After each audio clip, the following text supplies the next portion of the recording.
네. 일단 아이들을 아무리 강의를 하고 있어도 이제 학부모님들 만나뵙는다고 그러면 제가 좀 설레어가지고 좀 지금 제가 좀 떨리기도 하거든요. 네, 지금 대략 이제 오신 분들의 명단 리스트를 보니까 이과 2학년 학생들 어머니분들이 좀 많으신 것 같아서 여기 지금 1학년하고 3학년이 전부 다 이제 학부모님들이 좀 섞여 있으시긴 한데, 그래서 제가 이제 이과 2학년들을 좀 대상으로 하는 그런 수업을 하고 있기 때문에 그걸 좀 대상으로 해서 말씀을 좀 드리는 걸로 네, 그렇게 하겠습니다. 제가 오전에는 7시 40분부터 재수생활이라고 같이 생활을 하고요. 그리고 지금 7시 요 타임부터는 이제 재학생 애들하고 함께 이제 생활을 하는데요. 이제 재수생하고 재학생을 이렇게 넘나르다 보니까 나름대로의 장단점이 있기도 하지만 장점이 훨씬 더 많습니다. 그러니까 어떤 장점이 있냐면 재수를 하는 아이들을 비추어 보았을 때 도대체 재학생 아이들을 어떻게 가르쳐야지만 재수를 안 하고 아이들 입장에서는 2년을 허비를 덜하며 어머님들 입장에서는 이제 금전적인 면으로 어떻게 하면 아껴드릴 수 있나 이제 그 생각들을 좀 많이 하게 되거든요. 근데 오늘도 지금 낮에 제가 수업이 잠깐 없는 시간에 작년에 가르쳤던 아이들이 다녀갔어요. 그러니까 재수를 했던 아이들이 다녀왔는데 이제 합격을 했다고 해서 두 손 무겁게 해서 이제 왔더라고요.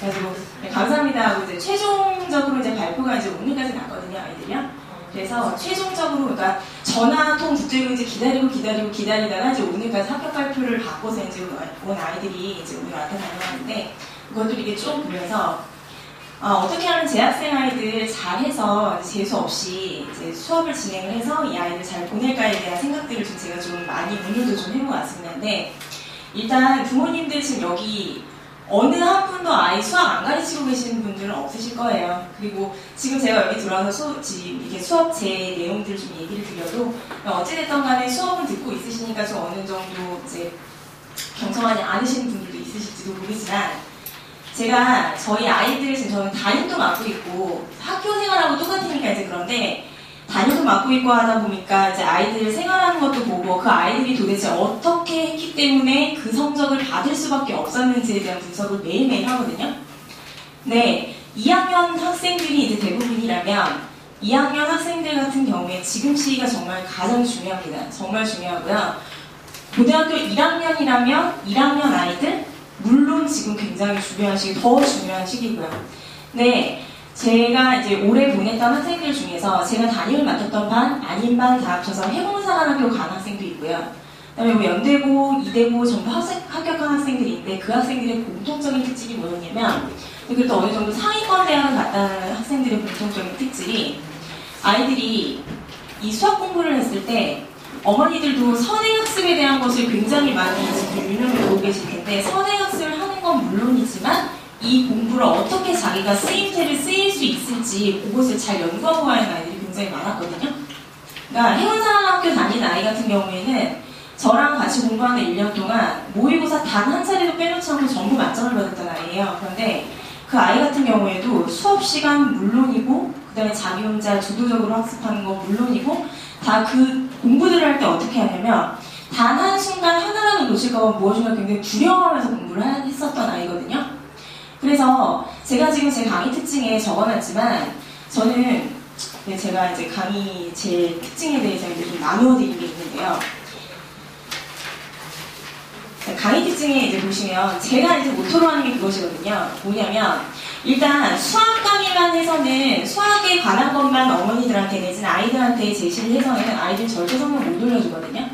그러니까 전반적으로 모든 과목에 대한 걸 다 아우르고 있어야지만 그래도 어느 정도는 성적이 다 나왔을 때 대학을 내지는 뭐 진학을 어떻게 하는지에 대한 이제 라인이 나오는데요. 그거를 기초부터 시작해갖고 심화까지 모두 다 그걸 전부 다 아우를 수 있는 강의를 들어야 하고 그것을 공부를 해야 돼요. 그러니까 선행학습에 이제 개념을 두어서 그것을 선행만 공부를 하고 그거를 가져다 자기 걸로 만들지 못하면 이제 재수생 아이들은 보통 어떤 식이 많냐면 그냥 어머니들한테 제가 표현드리거나 아이들한테 표현을 할 때도 밑그림 그려진 도화지 같다는 생각은 참 많이 하거든요. 근데 밑그림 그려진 도화지에는 새로운 그림을 그리기가 참 힘들어요. 그런데 재학생 같은 경우에는 밑그림이 아직도 그려지지 않은 상태라 차 깨끗한 상태여서 거기에다만 제대로 그림을 그려주게 되면 어머니들 원하시는 그다음에 아이가 원하는 대로 충분히 보낼 수 있거든요. 여기 제가 지금 뒤에 명단에서 이제 좀 보고 오니까 과천고 학생 부모님 계시는 것 같은데 죄송하지만 손 좀 한번 들어봐 주시겠습니까? 계십니까? 하고 계세요? 두 분이세요? 예, 제가 과정으로 나왔거든요. 그래서 저도 이 지역에서 학교를 다녔었고, 저도 이과생이었고, 저도 이과로 공부를 해서 대학을 진학을 했고, 그랬거든요. 그래서 이제 그걸 보고 나서, 이제 학교 이제 후배들이 와서 이제 공부를 하고, 후배들을 제가 가르치게 되겠구나, 더 잘 보여야 되겠구나, 더 잘 보내야 되겠구나, 부담감이 드는데요. 거기 지금 보시면 제 강사 커리큘럼에 있는 것 뿐만이 아니라, 맨 뒤에다 제가 뭐를 붙여놨냐면요. 실제 저희 아이들이 쓴 거예요. 학습 일지, 그 다음 오답노트. 오답노트의 이용 방법서부터 시작해서 학습 일지 이용하는 방법까지 아이들이 전부 다 아우를 수 있는 수업을 들어야지만, 그것을 전부 다 지도통달해 줄 수 있는 수업을 들어야지만 한 과목이라도 내지는 어떤 과목이라도 성적이 오르지 않는 이상 이거는 전부 다 점수를 쓸고 갈 수 없는 점수들이 나오게 되거든요. 그래서 수학도 마찬가지입니다. 기초서부터 시작해서 심화까지 그냥 아주 자연스럽게 아우를 수 있는 강의를 보통 들어야 돼요. 아이들 지금 수업 듣고 있지만, 저도 이제 여기서 강의를 하고 있지만, 아이들은 보통 어떠냐면 다 안다고 생각하는 가정들을 굉장히 많이 하거든요. 다 안다고 생각하는 가정들을 굉장히 많이 하기 때문에 항상 반성이 중요해요. 그래서 그 학습일지에 관한 내용들은 아이들이 지금 모든 전교과를 공부한 걸 지금 제가 다 적어놓았는데, 저는 수업 중에 끊임없는 자기 반성을 시킵니다. 그래서 테스트 물론 굉장히 철저히 보고요. 그 다음 그 과제 굉장히 철저히 검사하고요. 그 다음에 이 아이가 혼자서 자립적으로 수학 공부를 어떻게 해서 어떻게 성적을 올릴지에 대한 그런 생각을 좀 하게끔 제가 유도를 하는 편이거든요. 수학에 대한 그 교과 개념은 누구나 다 전달할 수 있습니다. 수학 선생님들 굉장히 많으시거든요. 교과를 다 전달할 수 있지만 이것을 계획적으로 어떻게 어느 시기에 무엇을 공부해서 어떻게 성적을 올릴지까지 해줄 수 있는 선생님이 그렇게 많지 않다고 생각을 합니다. 그래서 제가 조금 이른 나이에 제주종합반을 들어갔고요. 그리고 지금도 거의 10여 년 정도 강의를 하고 있는데요. 10여 년 정도 1년에 많이 다루면 600명, 적게 다루면 300명 정도의 학생을 다뤘기 때문에 평균적으로 400명을 치자면 4,000명 정도의 학생이 저한테 손을 거쳐갔어요. 제주종합반 많이 해서는요. 그래서 표본이 4,000명 정도 된다고 생각을 하면 한 학생도 그게 다 어긋남이 없이 전부 다 그 아이가 공부하는 것, 그 다음에 그 아이가 계획을 세우는 것, 그 아이의 수학 노트, 그 아이가 테스트를 보는 습관서부터 시작해서 숙제를 해오는 습관까지 보면 그 아이가 어느 정도의 성적을 맡고 있고, 그 다음에 그 아이가 앞으로 행보가 어떻게 달라질 거구나라는 게 눈에 이제 보이거든요. 어느 누가 보던 간에 수학 성적을 이 아이는 최상위권을 맞겠구나 싶다는 아이들은 어떻게 하냐면요. 어머님들 분명히 이제 아이들 집에 방 청소 시켜보시면 이제 저도 예전에 그러긴 했지만요. 서랍을 열었을 때 서랍 정리가 잘 되는 아이들이 있는가 하면 뒤죽박죽 섞어놓는 아이들이 있거든요. 근데 제가 아이들한테도 항상 표현하는 게 뭐냐면 이과 아이들 6,000명 정도, 올해 6,000명 정도 되는 1등급 맞은 학생들 아이들 같은 경우 저희 학원생들 중에서도 1등급을 맞았던 그 학생들이 있잖아요. 머릿속에 서랍장하고 같을 때 그 서랍장을 열어봤을 때 정말 잘 정돈이 되어 있어요. 그래서 EBS 교재 어떤 시험 문제, 어떤 것을 받아들어도 어느 칸에서 어떤 것을 꺼내서 조합해서 문제를 풀어야 되겠구나 하는 생각들이 굉장히 빨리 들거든요. 근데 2등급 이하로 넘어가기 시작하면 약간 뒤죽박죽된 상태이기 때문에 이게 문제를 활용할 때 굉장히 문제점이 이제 발생을 하게 돼요. 3등급 이하서부터 학생들은 자기가 솔직히 어느 칸에 무엇을 넣어놓았는지 정확하게 100% 기억을 못하는 거랑 똑같거든요. 그래서 그 습관을 언제부터 들여주시는 게 좋으냐면 1학년이면 그지없이 좋고요. 2학년이면 지금 절대 늦지 않았습니다. 2학년은요, 지금 시기가 굉장히 중요하거든요. 왜냐면 수원, 수투, 미적분과 적분과 통계, 기하와 벡터 이제 거의 처음 수업을 학교에서 나가는 학교 기준으로 하면 학교에서 수업을 나갈 거고요. 그리고 이미 선행학습을 했더라도 이 빛이 이제부터 발휘를 할 거기 때문에 이것들에 대한 학습 방법을 지금부터 어떻게 다루어 주시냐에 따라서 굉장히 달라져요. 그래서 첫 번째 제가 이제 드리고 싶은 말씀은 재수학과 관계없이라도 드리고 싶은 말씀은 제가 이제 뒤에 붙여드렸던 학습 일지가 있습니다. 그거 반성하는 습관을 들이려는 거 반드시. 계획을요, 몇 시부터 몇 시까지 공부를 하는 게 중요하지 않아요. 7시부터 9시까지 수원 공부 별로 중요하지 않습니다. 수원을 공부하되 무엇을 공부했고 무엇을 공부하기 때문에 나는 어떤 걸 알았고 그거에서 모르는 것이 무엇이었다. 수학 공부에도 이게 굉장히 중요하거든요. 지수단원에서도 무엇을 공부했는지 벡터 단원에서도 무엇을 공부했는지, 단원명에서 무엇을 공부했고 그것의 요점이 무엇인지를 다룰 줄 알아야지만 완벽하게 머릿속에 칸을 나눠서 그 개념들을 다 가지고 가는 거라고 할 수 있고요. 그다음 두 번째, 오답노트 꼭 하셔야 됩니다. 오답노트요. 지금 거기다 하나 붙여드렸는데요. 그 오답노트는 어떻게 아이들이 보통 활용을 하냐면, 제가 고등학교 3학년 때 공부하던 방법을 아이들한테 그대로 적용을 해도요, 지금도 먹히는 방법이거든요, 그게요. 고등학교 3학년 때 제가 2,500장 정도 들어있는 그 한묶음이 이제 500장 정도 되는 저 뒤에 이제 보시면 뭐 A4 박스 이런 것들이 이제 있는데, 그 A4 박스를 제가 3박스 분량을 만들었었어요. 근데 그 3박스 분량을 만들어서 시험장에 갈 때 딱 30장으로 추려서 갔었거든요.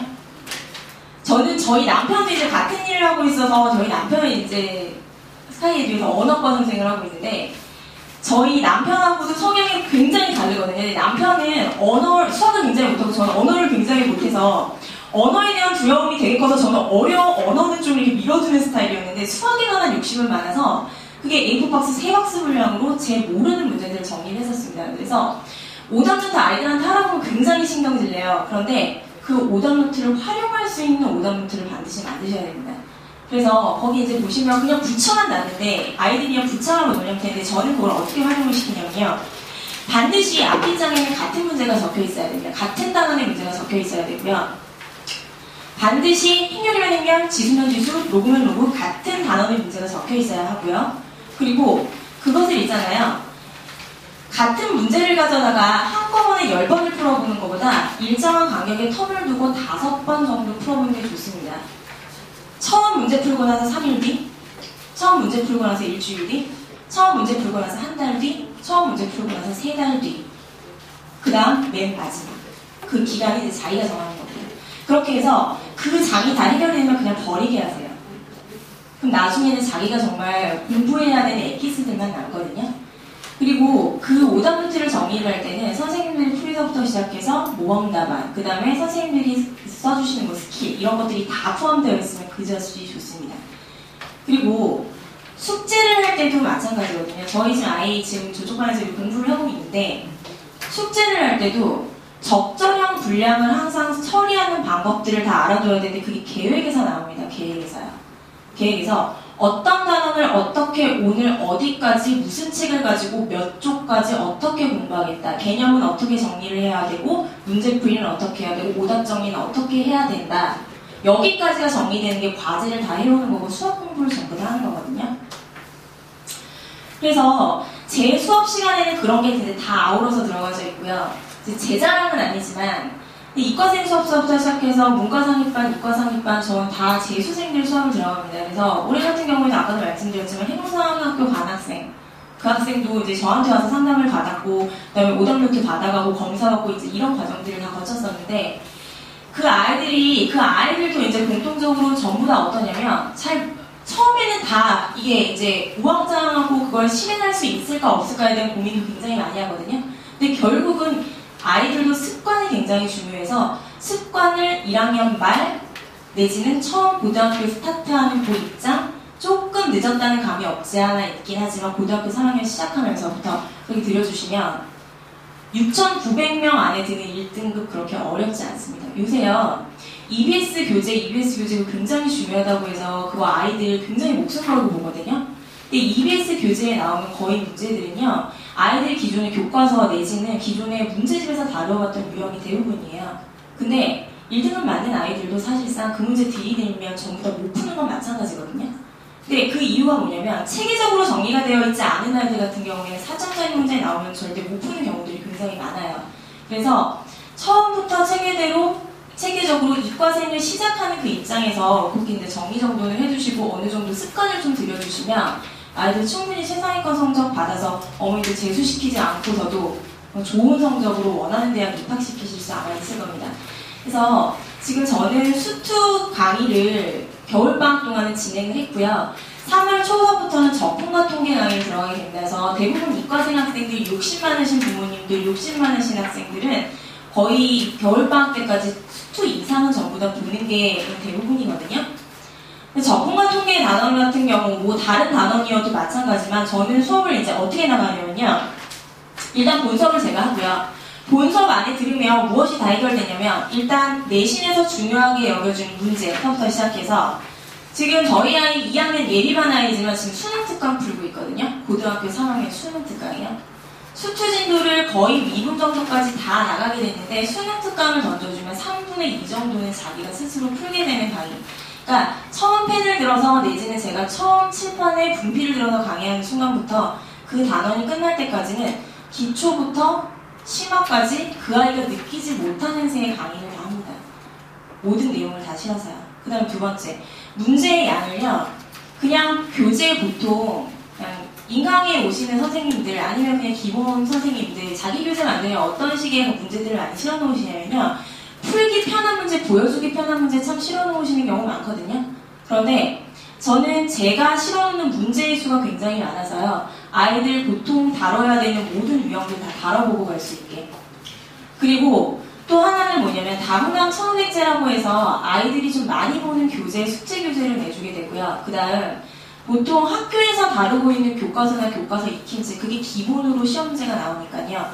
그거 이제 주변 학교들 위주로 해서 그것들 문제 모아서 중요한 문제 순으로 해서 그 비교제까지 그렇게 해서 수업이 진행이 되게 됩니다. 그래서 2주 동안 보통 한 단원을 나가게 돼서 8주 정도 되면 덕분과 통계를 다 마무리를 짓게 되고 그 다음에는 이제 기하 노트로 가게 되고 이런 순서가 되고요. 수능서부터 시작해서 내신 그리고 구술에 관한 거 내지는 논술에 관한 아주 기본적인 개념까지 전부 다 아우를 수 있게 강의를 하고 있으니까요. 어머니들 많은 관심 부탁드립니다. 그리고 뭐 거기 전반적으로 뒤에 이제 학습 계획이 어떻게 해야 되는가 그걸 이제 보기만 해서는 잘 모르겠다 그런 거 있으시면 이제 질문 주셔도 좋고요. 제가 이제 드릴 말씀을 개략적으로 드린 것 같은데 혹시 질문 있으신가요? 질문 있으시면 질문하시면 이제 대답을 좀 해드리고 나가는 걸로. 예, 질문 없으신가요? 그러면 이제 제 말을 마치고요. 이제 다음 순서로 이제 넘어가도록 하겠습니다.